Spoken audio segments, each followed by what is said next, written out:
मित्रों, आप सभी को गणेश चतुर्थी की हार्दिक शुभकामनाएं। मित्रों, आज हम आप सभी को गणेश चतुर्थी की व्रत कथा का अवलोकन आप सभी को कराने वाले हैं।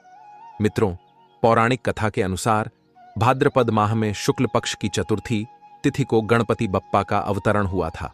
इसलिए हर साल इस तिथि पर गणेश चतुर्थी का पर्व मनाया जाता है।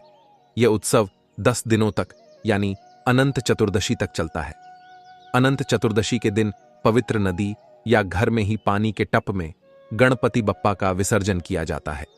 मित्रों, आप सभी को इस कथा के माध्यम से पता चलेगा कि कैसे श्री गणपति जी अपने भक्त की रक्षा करते हैं, उस पर कभी कोई आंच नहीं आने देते हैं। मित्रों, आप सभी को कथा का अवलोकन कराने से पहले मैं आप सभी के लिए भगवान श्री गणेश जी से प्रार्थना करता हूं कि हे प्रभु, जो भी इस कथा को पूरा सच्चे मन से सुने उसे मनोवांछित फल प्रदान करना, और जो इस वीडियो में गणपति बप्पा मोरया कमेंट करे उसकी हमेशा मदद करना, और जो इस चैनल को सब्सक्राइब करें उस पर कभी संकट मत आने देना। मित्रों, चलो अब हम कथा को सुनते हैं। बहुत समय पहले की बात है। भारत के एक छोटे से गांव में गोपाल नाम का एक गरीब किसान अपनी पत्नी लक्ष्मी के साथ रहता था। गोपाल बहुत ही साधारण और परिश्रमी व्यक्ति था, लेकिन उसकी गरीबी ने उसके जीवन को कठिन बना रखा था। खेतों में मेहनत करने के बावजूद उसकी फसलें अक्सर खराब हो जातीं या सूखा पड़ने से पूरी तरह से नष्ट हो जाती थीं।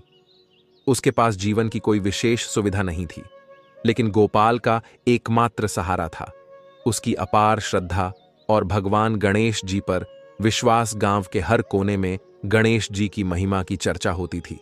गोपाल के गांव में एक प्राचीन गणेश जी का मंदिर था, जहां गांव के लोग नियमित रूप से पूजा अर्चना करने आते थे।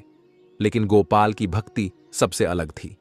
उसकी भक्ति इतनी गहरी थी कि वह प्रतिदिन मंदिर जाकर भगवान गणेश के समक्ष घंटों बैठता था और उनसे अपने मन की बातें करता रहता, मानो जैसे भगवान गणेश उसके सामने ही बैठे हों और उसकी हर बात को सुन रहे हों।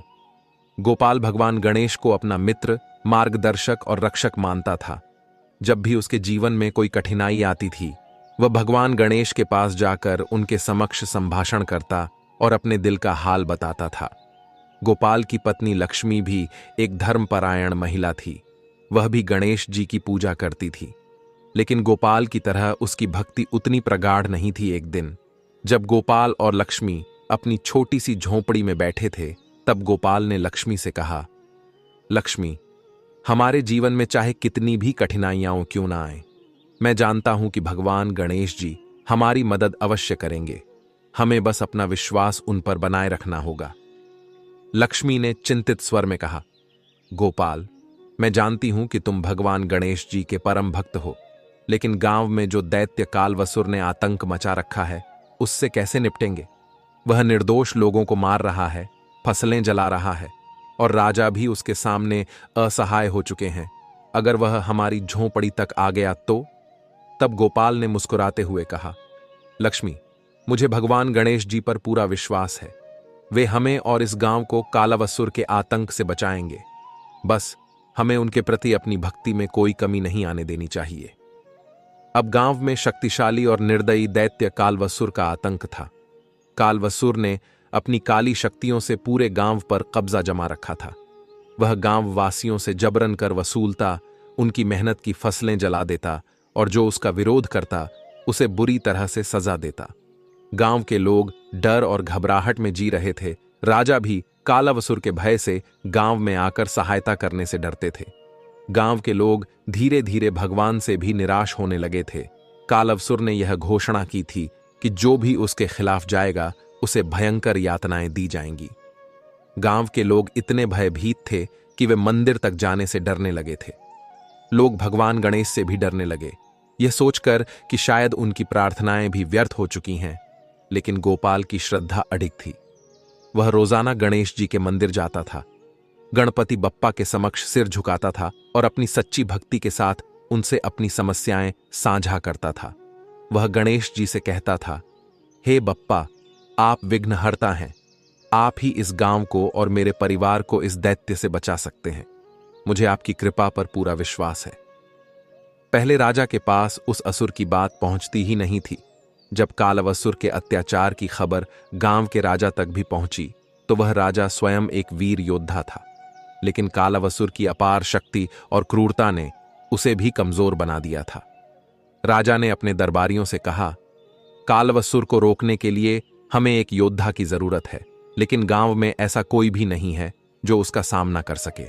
मैं खुद भी उस दैत्य का सामना करने से डरता हूं।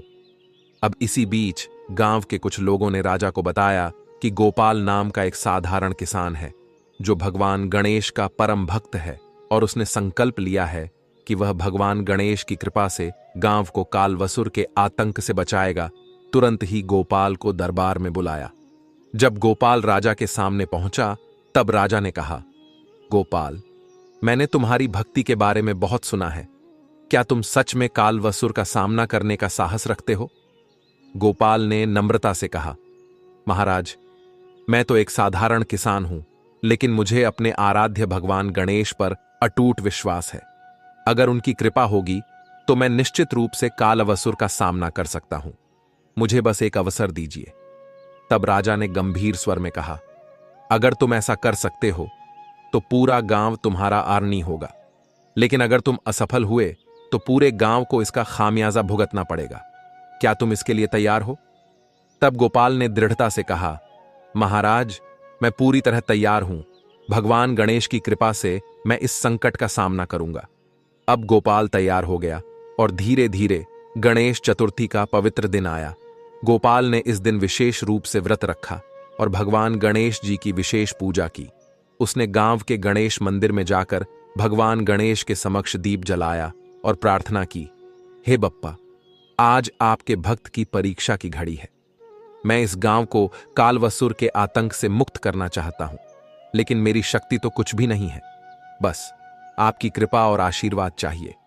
आप ही इस संकट का हल निकाल सकते हैं। उस शाम को कालवसुर ने फिर से गांव पर हमला करने की योजना बनाई। वह अपनी काली शक्तियों के साथ गांव में आया और उसने गांव वासियों को डराना शुरू किया। गोपाल ने हिम्मत जुटाई और कालवसुर का सामना करने के लिए तैयार हो गया। जब कालवसुर गांव के बीच में पहुंचा तो गोपाल ने उसे रोकते हुए कहा, कालवसुर, अब तुम्हारा अत्याचार समाप्त होने वाला है।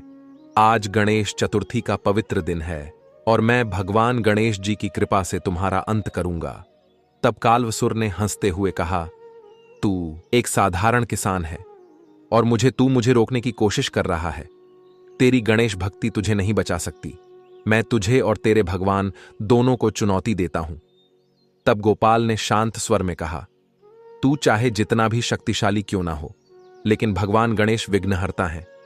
अगर उनकी कृपा हो तो कोई भी दैत्य उनका सामना नहीं कर सकता। अब गोपाल ने भगवान गणेश का स्मरण किया और उनसे प्रार्थना की, हे बप्पा, अब आपकी कृपा की आवश्यकता है। मुझे विश्वास है कि आप मुझे और मेरे इस गांव को बचाएंगे।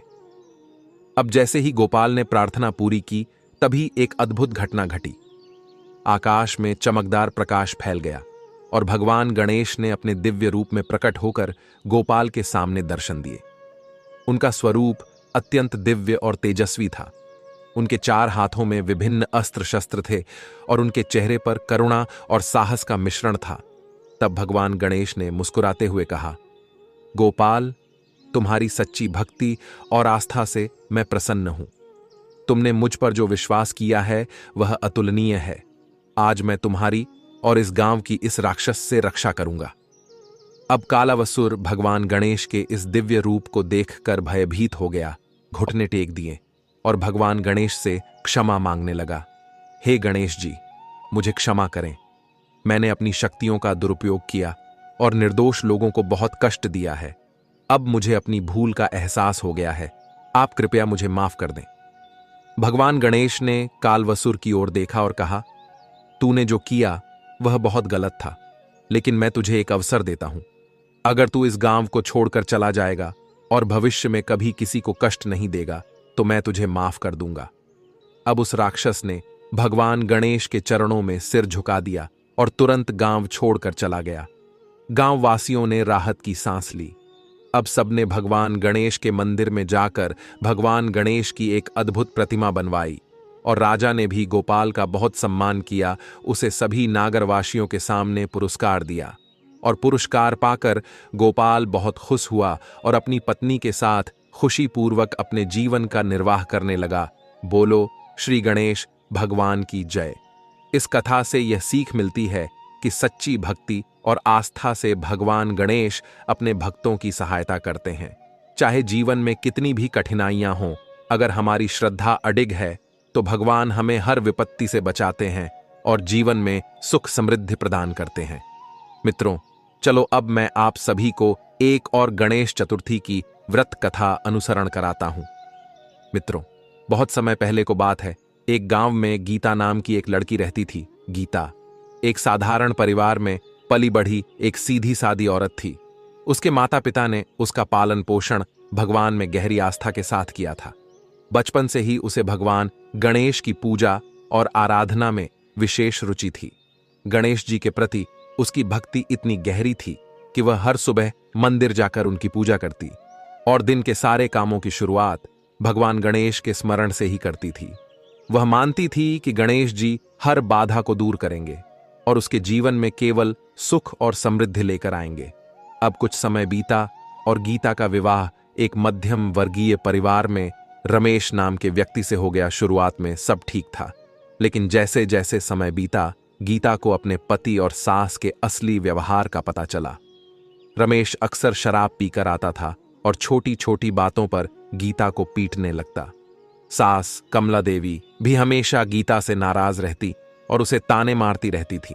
गीता ने सोचा कि समय के साथ सब कुछ बदल जाएगा, लेकिन स्थिति दिन ब दिन और बदतर होती गई। एक दिन रमेश शराब के नशे में धुत्त होकर घर आया। उस दिन किसी बात पर उसका मूड बहुत खराब था और उसने बिना किसी कारण ही गीता पर चिल्लाना शुरू कर दिया। रमेश ने कहा, तू दिन भर करती ही क्या है? तुझसे तो घर का कोई काम भी सही से नहीं होता है और तुझे भगवान की पूजा से ही फुर्सत नहीं मिलती।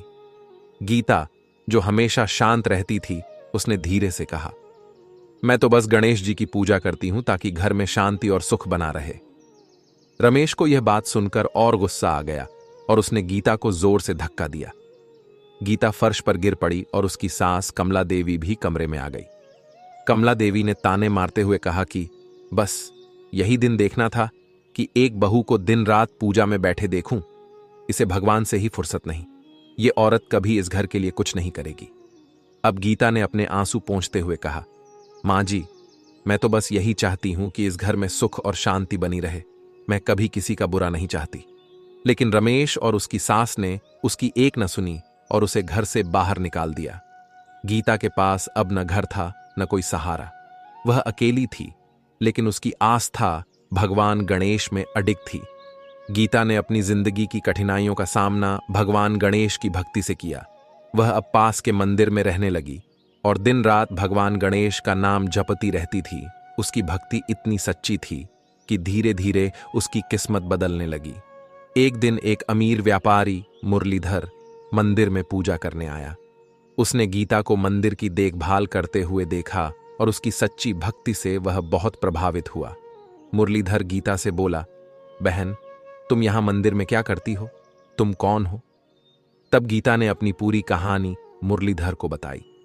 मुरलीधर ने उसकी भक्ति और कठिनाइयों को सुनकर उसे अपने व्यापार में एक नौकरी की पेशकश की। मुरलीधर ने दयालु होकर गीता से कहा कि मैंने तुम्हारी भक्ति और निष्ठा देखकर मैं तुम्हें एक मौका देना चाहता हूं।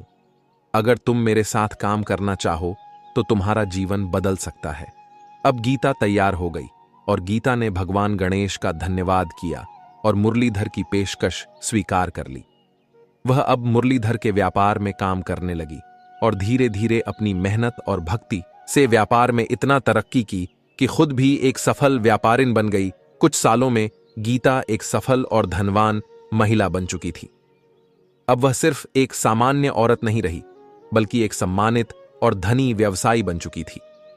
उसके पास आज वो सब कुछ था जिसके बारे में उसने कभी सोचा भी नहीं था। भगवान गणेश की कृपा से उसका जीवन पूरी तरह बदल चुका था। उधर रमेश और कमला देवी का जीवन बुरे हाल में चल रहा था। रमेश का व्यापार पूरी तरह से ठप हो चुका था और उसकी शराब की लत ने उसकी सेहत भी खराब कर दी थी। सास कमला देवी भी अपनी कड़वाहट में अकेली रह गई थी। दोनों को अब गीता की बहुत याद आती थी, लेकिन शर्म के कारण वे उससे माफी मांगने की हिम्मत नहीं कर पा रहे थे। एक दिन रमेश को पता चला कि गीता अब शहर की सबसे बड़ी और सफल व्यापारिन बन चुकी है। तब उसने तय किया कि वह गीता से मिलेगा और माफी मांगेगा। वह अपनी मां कमला देवी के साथ गीता के पास जा पहुंचा और जब वे गीता से मिले तो गीता उन्हें देखकर चौंक गई। अब उसकी आंखों में कोई नाराजगी नहीं थी। अब रमेश रोते हुए कहता है, गीता, मुझे माफ कर दो। मैंने तुम्हारे साथ बहुत अन्याय किया है। मैं तुम्हारा प्यार और सम्मान कभी समझ नहीं पाया। मुझे अब अपने आप से घृणा हो रही है। अब गीता की सास कमला देवी भी गिड़गिड़ाते हुए बोली, बेटी, मैं भी तुझसे माफी मांगती हूं। मैंने तुझ पर बिना वजह अत्याचार किए हैं। मुझे समझ नहीं आया कि तू कितनी भली और नेक दिल थी। अब तो भगवान ने तुझ पर कृपा की है, हमें भी माफ कर दे। गीता ने उनकी बातें सुनी और कुछ देर तक शांत रही। फिर उसने कहा, मां जी, मैंने हमेशा भगवान गणेश पर विश्वास किया है और उन्होंने मेरी हर कठिनाई को दूर किया है। आज आप दोनों मेरे सामने माफी मांगने आए हैं और मैं आपको माफ कर देती हूं। लेकिन अब मेरा जीवन बदल गया है और मैं स्वतंत्र और आत्मनिर्भर हूं। रमेश और कमला देवी गीता की यह सुनकर बहुत सुकून मिला, लेकिन उन्होंने गीता के जीवन में फिर से वापस आने की उम्मीद नहीं की।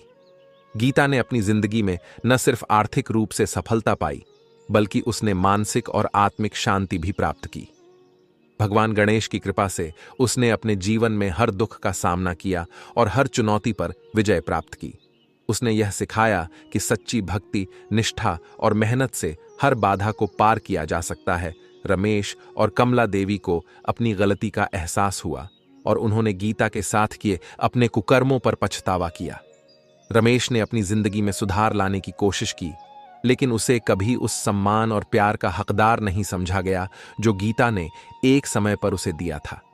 गीता की यह कहानी यह संदेश देती है कि भगवान में आस्था रखने से ही जीवन में सभी कठिनाइयों का हल निकलता है। कठिनाइयां चाहे जितनी भी बड़ी क्यों ना हो, सच्चे मन और भक्ति से ईश्वर की कृपा अवश्य प्राप्त होती है। गीता की सच्ची भक्ति और आस्था ने न केवल उसके जीवन को संवार दिया, बल्कि उसने दूसरों को भी माफ करने की ताकत दी। कहानी का सार यह है कि जीवन में चाहे कितनी भी बाधाएं आएं, सच्ची भक्ति, धैर्य और मेहनत से उन पर विजय पाई जा सकती है। गीता ने भगवान गणेश पर विश्वास किया और उन्होंने उसकी सभी समस्याओं को दूर किया।